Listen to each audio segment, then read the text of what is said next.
First off, you're probably wondering, Sophie, why in the world is your hair pink?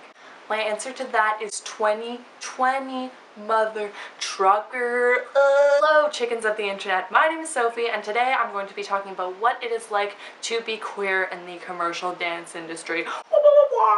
Now for those of you that don't know, I identify as bisexual, which means that I date both women and men, which is a little weird because I don't necessarily adhere to the gender binary, so perhaps I'm more pansexual. Anyways, I date everyone.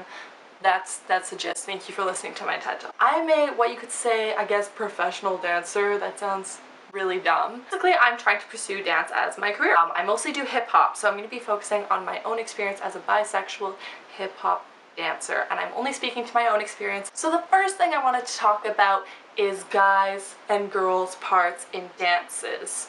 So, you know when you're learning a dance and the teacher's like, okay, well there's going to be two options for you. Either you can do the guys part or you can do the girls part. And the guys part is basically a lot of thrusting, a lot of punching, a lot of like, I'm a bitch. Girls part is like, I'm gonna flick my hair, woo, and like strut, okay? And it creates this nice little visual binary that is very common in the commercial dance industry. Now, in a lot of auditions, this is something that you have to fulfill. So you have to be either good at fulfilling the guy's part or good at performing the girl's part. There is rarely an in-between. Now, here's where the queer part comes in. So as a queer person, you're kind of wondering, oh, like, where do I fit in this binary? And I don't really comfortably fit the guy's part, I don't really comfortably fit the girl's part, so where do I fit? So you're left feeling alienated and unsure of what to do, with the awareness of the fact that your ability to get this job that you're auditioning for is predicated on your ability to fulfill this heterosexual binary. Number two, as a way to make money, many professional dancers teach younger kids. Now, what's really interesting is I am very conscious about what I say to not disclose my sexuality to the kids that I teach, in fear that they won't be accepting. I know that the majority of them probably would be, but there's just this weirdness where kids, they don't really know what gay means yet, especially if they're really young, and then the fear that their parents might be unhappy. Number three, you're in a dance class, your girlfriend comes up to you and says, hey girl, that teacher's pretty freaking hot, right? Oh, look at his abs. And you're kind of forced to be like, yeah, I guess, yeah. because it's just not the setting to be like, Oh, I'm into women. because it would just be like, Opa! Number four, it appears that it's more comfortable for men to be outwardly queer in the dance industry, whereas I know very few people that are out in my immediate circle or people that I know. And when I do hear about women that are queer and are hip-hop dancers, I'm like, oh my god, like it's really, like, not unheard of, but uncommon. Number five, a lot of the music that is used in the commercial dance industry is very overtly Heterosexual. For example, a lot of the rap songs out there that are really popular to see in videos nowadays are like, Beep, beep, beep, I'm gonna, like the guy dominating the girl, right? And the teacher wants you to embody the music, right? Embody what's in the song. You're kind of left being like, okay, well I don't really feel that way, but I guess I gotta do it.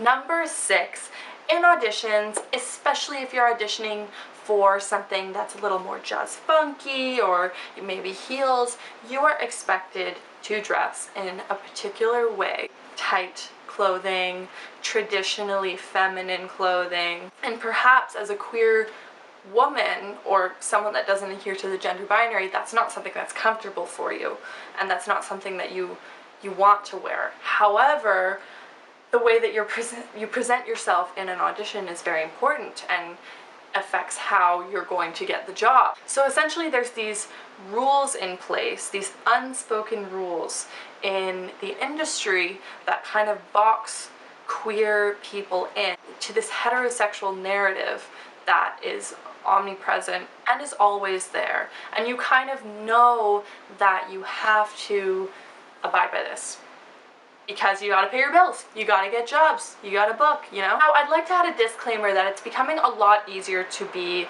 a queer, femme-presenting or femme-identifying person in the commercial dance industry. For example, there's a huge trend nowadays overthrowing of the gender binary. This can be seen in people like Yanis Marshall wearing heels and portraying traditionally feminine characters, or there's a trend of like women shaving their head and wearing cargo pants and like doing traditionally masculine moves. I do acknowledge that there has been a trend shifting towards acceptance, and I'm really grateful for that. Now, I googled gay hip-hop dance industry, and there was maybe one article that came up about it. There were no videos, there's no real discussion on this topic to this date. So I thought that it'd be really good to start the conversation. I would really appreciate if you commented down below or shot me a message. That would be fantastic. Start talking about this kind of thing, because when I was younger, I definitely felt very alienated by this industry, and less so than many folks, because I'm traditionally like femme presenting. Thank you so much for watching, listening. Let me know if you want more videos on this kind of topic. Gay stuff, I guess. Let me know. Okay, 2020. Hey, bad bitches wanna be my